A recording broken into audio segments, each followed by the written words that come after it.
He hadn't heard her voice in 7 months, until it shattered the night at 2:14 a.m. "She's in labor, Grant. It's your baby, and she might not survive." The phone slipped from his hand, crashing against a marble like a verdict. His breath caught. His sins caught up. Outside, the skyline glittered. New York, pulsing with life he no longer felt. Inside, the penthouse stood still, expensive and empty. He grabbed his coat, his keys, anything to keep from collapsing. Rain smeared the windows like tears he hadn't earned. Thunder rolled across the city, each rumble echoing her fading heartbeat. The elevator lights blurred through his tears. Her laughter, her scent, her strength. Every second now was a thief stealing her from him. He'd had 7 months to call. He never did. Now he had 1 night left, to be more than a billionaire, to be a father, to say sorry. When he reached the hospital, the red light above the door flickered like a heartbeat. He froze, whispering, "Please, not like this." Because sometimes one call doesn't just change your life, it asks if you deserve a second chance to live it. He didn't remember the drive back, only the sound of rain against the windshield and the image of that red hospital light still burning behind his eyes. By the time he reached the penthouse, the city had gone quiet. Grant stepped inside, breathless from running, hands shaking from the call. Silence wrapped around him. Every sound was loud. The hum of the fridge, the soft click of his shoes on marble. Her wedding photo sat on the table, face down. Dust clung to the frame, like time refusing to move on. He picked it up, turned it over, and saw her smile. Not the polished one she wore for cameras, the real one, the one she never gave him again. He set it down carefully, eyes fixed on the skyline. The city glowed, but he felt nothing. Money filled his walls, not his heart. He whispered, "All the money in the world couldn't buy her back." For a man who owned everything, the silence became his punishment. He looked at the ring she'd left behind, lying near the phone. Her voice echoed in his mind. "You never fought for me, Grant." The words burned. He clenched the keys in his fist and walked out again. This time, he wasn't running from loneliness. He was running toward the last thing that mattered. Rain blurred the road ahead. The wipers kept rhythm with his heartbeat. Fast, uneven. The highway stretched like a tunnel of regret. Grant gripped the wheel tighter, headlights slicing through the dark. Every mile between New York and Savannah felt like a confession he'd never made. Her words came back in fragments. "You never fought for me, Grant." He used to think silence meant strength. Now it only sounded like cowardice. Lightning flashed. In it, he saw her. Evelyn, standing by the door, suitcase in hand, eyes dry, but done. He'd watched her leave without a word. The car swerved as he blinked hard. He whispered, "Please, let me make it in time." Gaslight flickered. He didn't care. For the first time in his life, there was no business call, no boardroom, no deal to close, only the race to reach her. Rain fell harder, washing the world clean, or maybe just reminding him how dirty his pride had been. He pressed the pedal deeper, chasing redemption down an endless stretch of night. 7 years earlier, New York glittered with winter lights. Grant walked into the Whitmore Foundation gala. Tux, champagne, expectations. Evelyn was working the event, a catering assistant with quiet confidence. Her hands moved gracefully, her smile soft but watchful. He noticed her before the speeches began. She wasn't trying to be seen, and that made her unforgettable. He stopped by the dessert table, pretending to choose something. "You don't look like you belong here," he said, more curious than cruel. She looked straight into his eyes. "Neither do you." He laughed, caught off guard. It was the first time someone saw through him. Not his wealth, not his name, just him.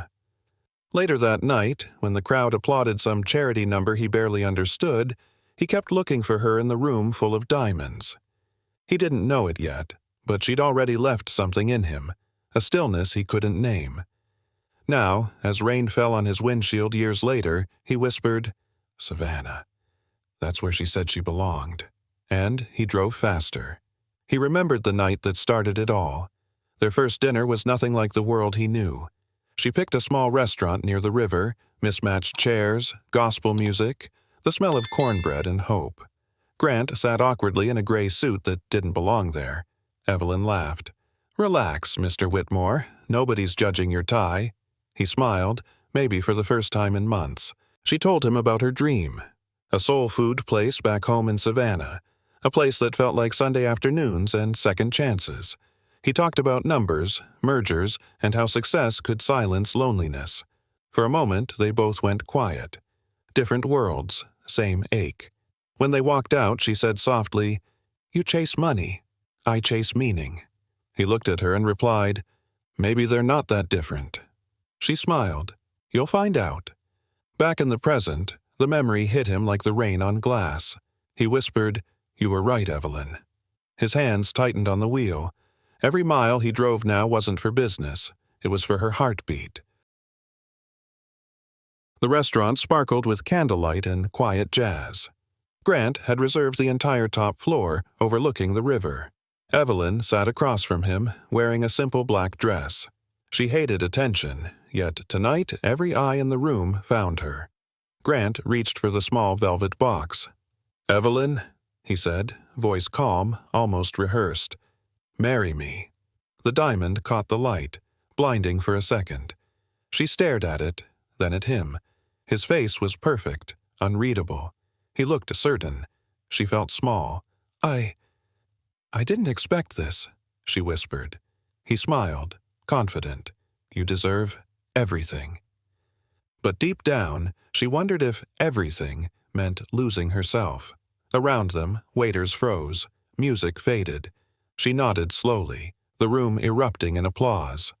Grant kissed her hand. Cameras flashed. She smiled for the crowd, but her heart trembled. In that moment, her fear hid behind grace. He thought he'd won her.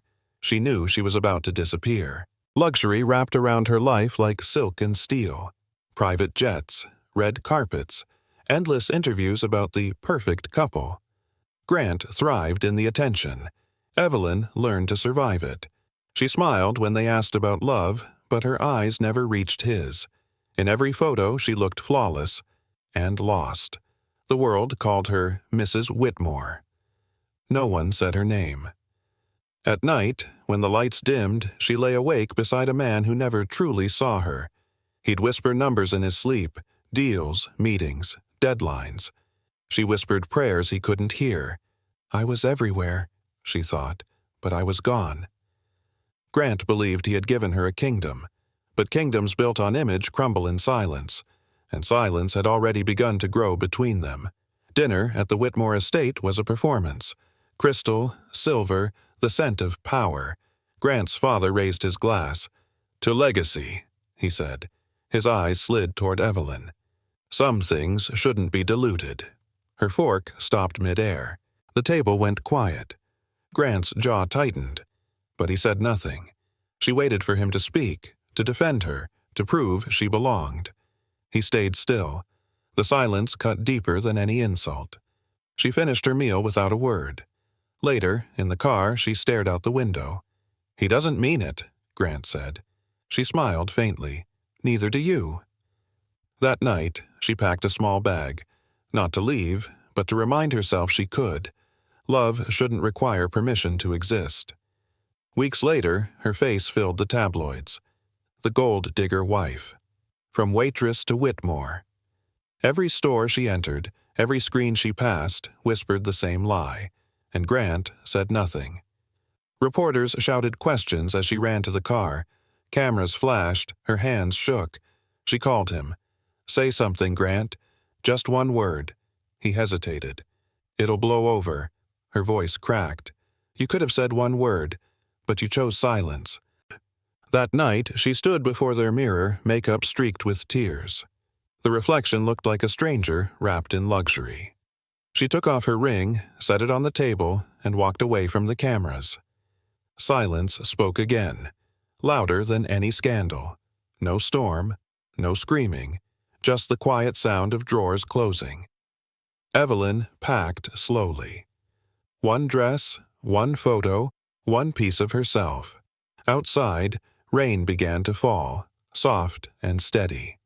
Grant came home to find the lights off, her perfume still in the air. The ring gleamed under the hallway lamp. He called her name once. No answer. She didn't slam the door. She didn't cry. She simply left. The elevator chimed.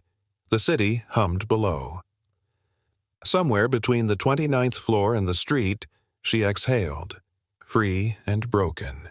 In that silence, she stopped being Mrs. Whitmore and became Evelyn Rae Carter again.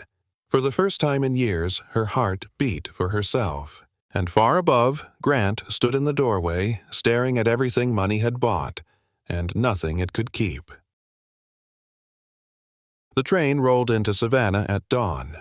Warm light slid across the windows, touching her face like a quiet blessing. Evelyn stepped off with one suitcase and a heart still learning how to breathe again. The streets smelled of rain and magnolia. She passed the church, the same one she'd sung in as a child. For the first time in years, no one knew her last name.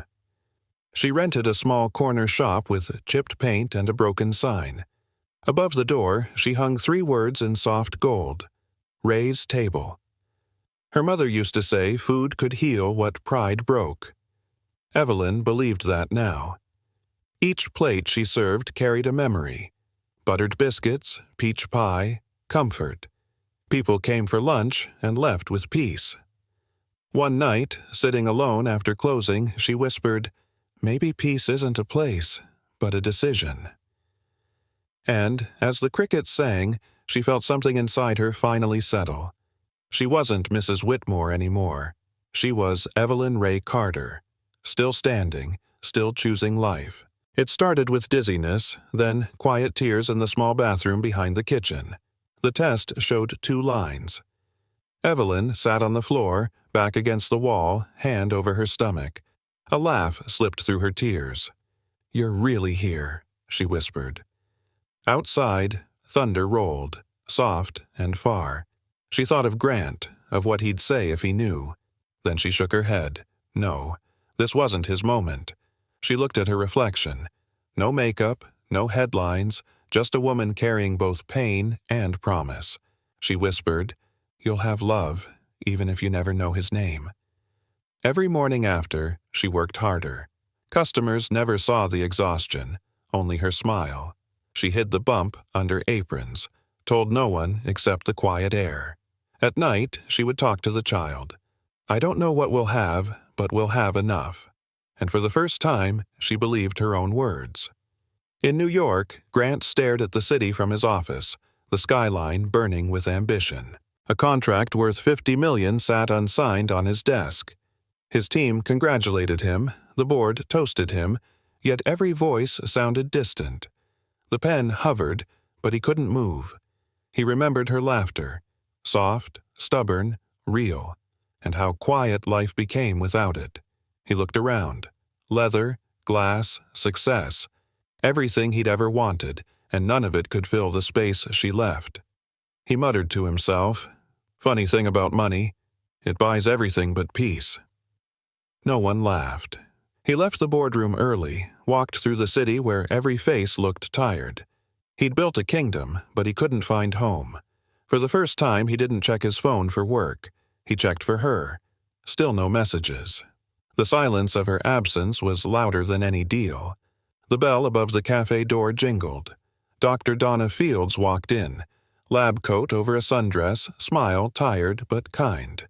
"You're glowing, Eve," she said softly. Or hiding something. Evelyn poured her tea without answering. Donna watched, patient. He deserves to know. Evelyn shook her head. He needs to learn love without control. Donna sighed. "You always did speak in sermons." They both laughed, though Evelyn's laugh trembled. They sat for hours, talking about the baby, the fear, the quiet strength it took to stay. Donna promised to keep her secret. As the sun set through the window, Evelyn traced the rim of her cup.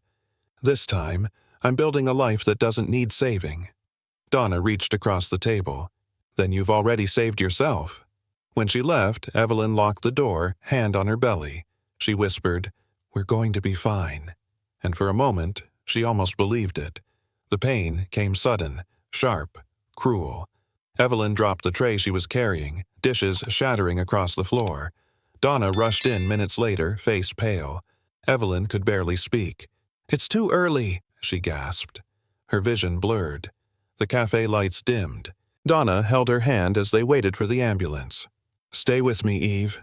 Just breathe." Evelyn tried. Each breath was a battle. In the hospital, monitors beeped, cold and constant. The doctor's voice was distant. "Blood pressure's climbing."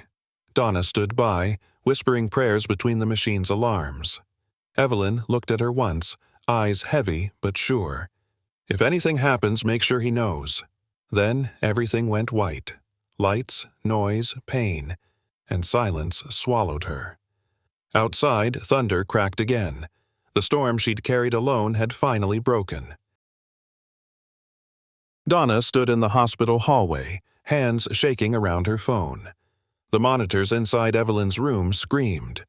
Nurses moved fast, their faces tight. She dialed the number she never thought she'd use. It rang once, twice. "Grant Whitmore," his voice answered, cold and formal. "Grant, it's Donna. You need to listen. She's in labor." Silence. "It's your baby," she said, her throat tight, "and she might not make it." For a moment, Donna thought the line had dropped. Then came a single word, cracked open by panic. "Where?"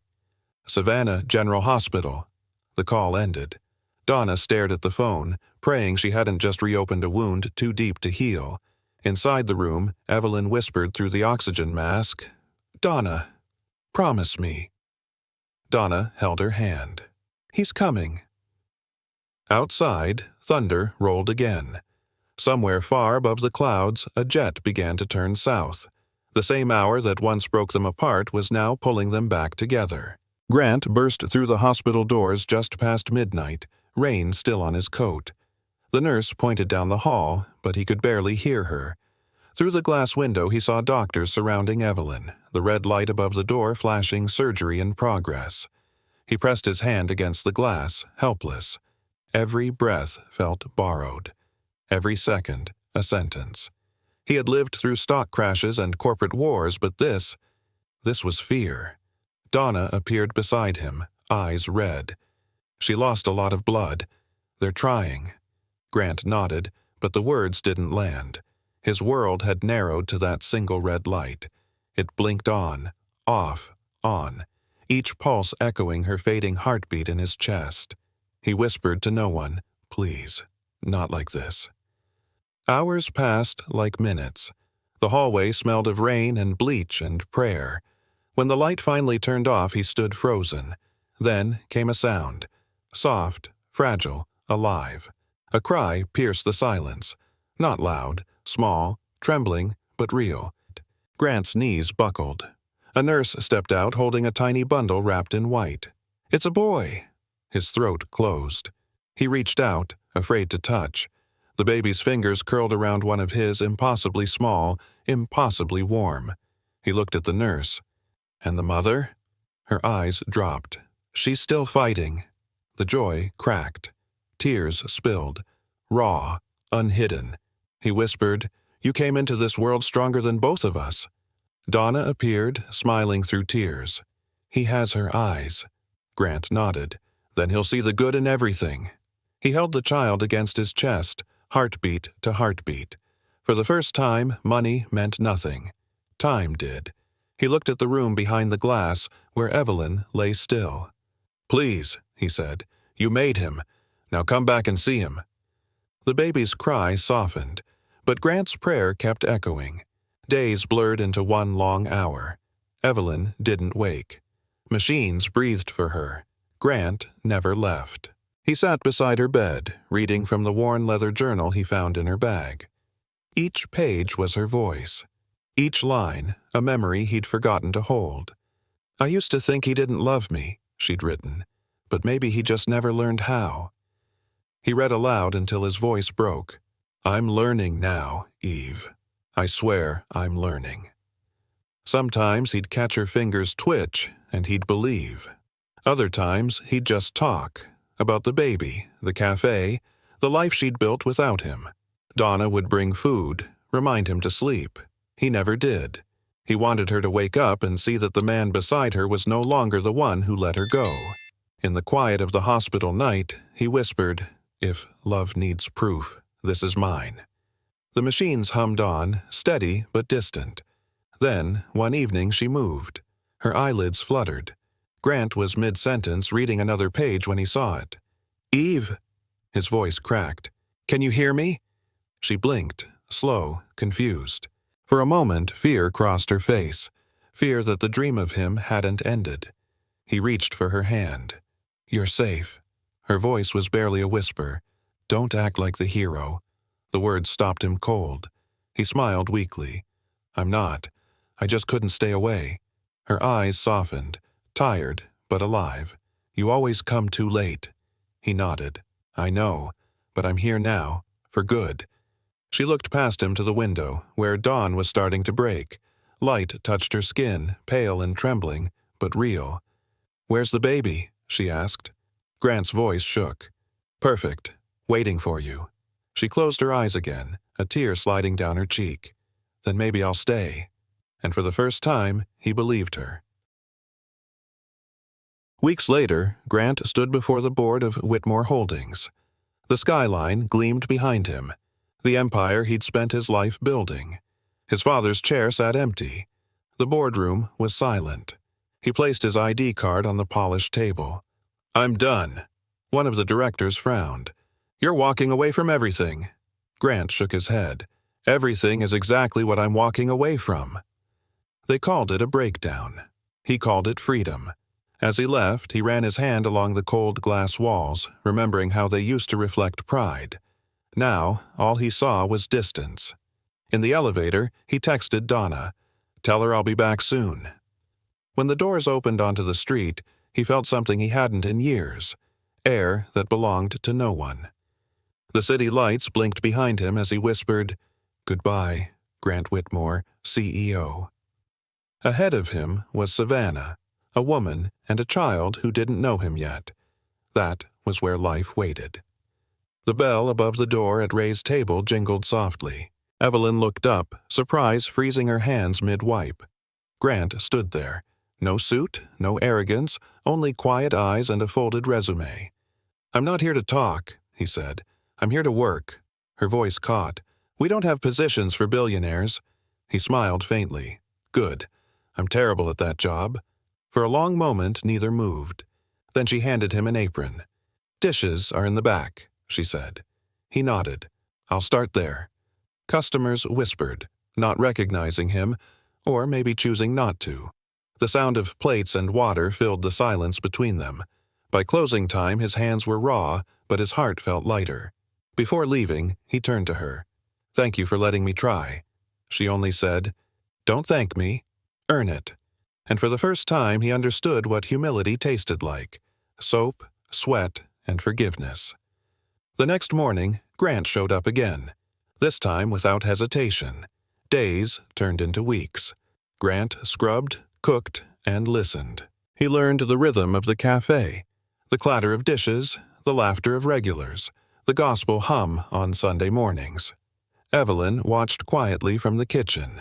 Sometimes she'd catch him helping an old man carry his plate or wiping a child's spilled drink with a soft smile. He never complained. At night, he stayed behind, fixing the leaky sink or mopping the floor until it shone. When she asked why, he said, "Because this place feels alive." He'd once chased power. Now he chased peace. And peace didn't shout. It whispered. One evening, as he closed up, Evelyn stood beside him. "You're not the man I married," she said. He looked at her. "I know. I'm trying to be the one you deserved." She didn't answer, but for the first time she didn't walk away either. The next morning, he showed up early. Not as a billionaire, but as a man rebuilding his soul. The mornings in Savannah were slow and golden. Evelyn hummed as she fed her son, sunlight painting their faces. Grant watched from his doorway, unsure if he belonged in the frame. The baby laughed, a sound that softened everything. She looked up, catching him staring. "He likes you," she said. Grant smiled. "I'm starting to like me too." He stepped closer, awkward, but gentle. "Can I?" She nodded, letting him hold the child. The baby reached for his collar, gripping tight. Grant laughed, a sound Evelyn hadn't heard in years. The kitchen smelled of coffee and biscuits. For a moment, time stopped. There was no past to fix, no future to fear. Only now. Evelyn wiped her hands on her apron, watching them together. The peace she'd built no longer felt fragile. Grant whispered to the child, "You saved us without even trying." And Evelyn, quietly, believed him. The black car arrived outside Ray's table just after noon. Grant's father stepped out, polished shoes sinking into the dust of Savannah. Inside, Grant was sweeping the floor. His father's voice filled the doorway.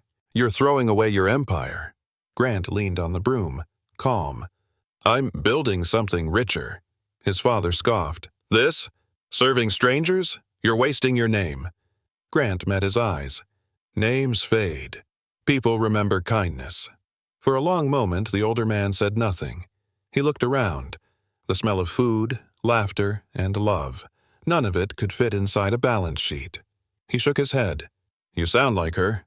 Grant smiled. "That's the point." When his father left, Evelyn appeared from the kitchen. "Everything okay?" Grant nodded. "Better than it's ever been." He went back to sweeping. Outside, the wind carried the scent of fried chicken and forgiveness, the only kind of wealth that lasts. The lights of the studio were blinding. Cameras rolled, audience silent. Grant sat across from the host, hands steady, but heart racing. "You disappeared for almost a year," the host said. "Why come back now?" Grant took a breath. "Because I finally learned what success isn't." The room stilled. He looked straight ahead, voice steady but raw. "I hurt someone who gave me everything. Evelyn Rae Carter, my wife.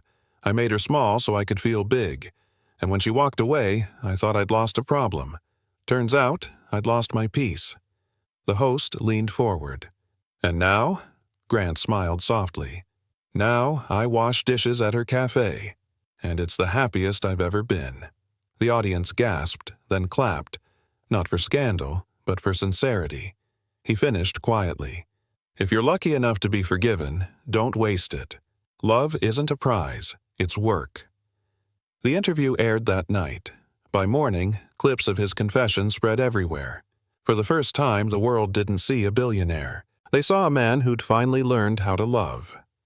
When Grant returned from the interview, Ray's table was already buzzing with customers. Evelyn met him at the door, her expression unreadable. "I saw the show," she said. He nodded. "I meant every word." She looked around at the full cafe. "Then let's get to work." They cooked side by side for the lunch rush. Her seasoning, his hands, laughter breaking through the quiet. At one point, their fingers brushed over a bowl of flour. Both froze. Evelyn smiled first. "You missed a spot." He grinned. "You mean everything." They served plates together, a silent rhythm forming between them. Customers noticed but said nothing. They didn't need to. As the day ended, Evelyn turned off the lights and said, "You can stay, for now." Grant smiled. "For now is more than I deserve." In the golden light of closing time, two hands worked in sync. Not perfect, but finally together. Late that night, Grant sat at one of the empty tables with a pencil and napkin. He drew slowly. A woman with soft eyes, a little boy with curls, a man holding both their hands. The lines were uneven, childlike, but honest. Evelyn walked out from the kitchen wiping her hands. "What are you working on?" He slid the napkin toward her, smiling. "It's a plan," he said softly. She studied it, smiling faintly. "No ring?" He shook his head. "Just truth. I'm done buying symbols." She folded the napkin carefully and tucked it into her apron pocket. For a long moment, neither spoke. The air was thick with everything they didn't need to say. He whispered, "I don't want a second chance to prove I'm perfect. Just to be present." She touched his shoulder, light, forgiving. "Then start here." No music played, just the hum of the fridge and the sound of two hearts remembering how to beat in the same room again. The ceremony was small, under an oak tree by the river where Spanish moss swayed like soft curtains. No reporters, no headlines. Just friends, Donna, their son, and a sky painted gold. Evelyn wore a simple white dress. Grant held her hands as if afraid to wake up. The preacher spoke gently. "Do you promise to meet each other where you are, not where you were?" They both said yes. When he kissed her, the crowd clapped softly. Their son laughed, clapping along. Evelyn's voice drifted over the scene, quiet and strong. "He didn't save me. He met me where I was." Afterward, they served everyone food from Ray's table, cornbread, lemonade, and peace. No luxury, no spotlight, just warmth. As the sun dipped low, Grant whispered, "We finally built something that money can't buy." Evelyn smiled. "We built us." Morning light filled the cafe. The tables were full. Laughter, music, stories. Evelyn poured coffee for an old couple smiling as they shared one plate of pie. Grant wiped a counter nearby, sleeves rolled, eyes soft. Their son drew in the corner booth, crayons scattered like confetti. For a moment, Evelyn paused, looking around. Her life wasn't perfect. It was real. She whispered, almost to herself, "Real love isn't about keeping someone. It's about growing with them." Grant caught her gaze, mouthed, "Always." Outside, the sign Ray's table swayed gently in the breeze. Inside, peace felt ordinary, the way it should. Evelyn smiled as she watched a new couple take their seats by the window.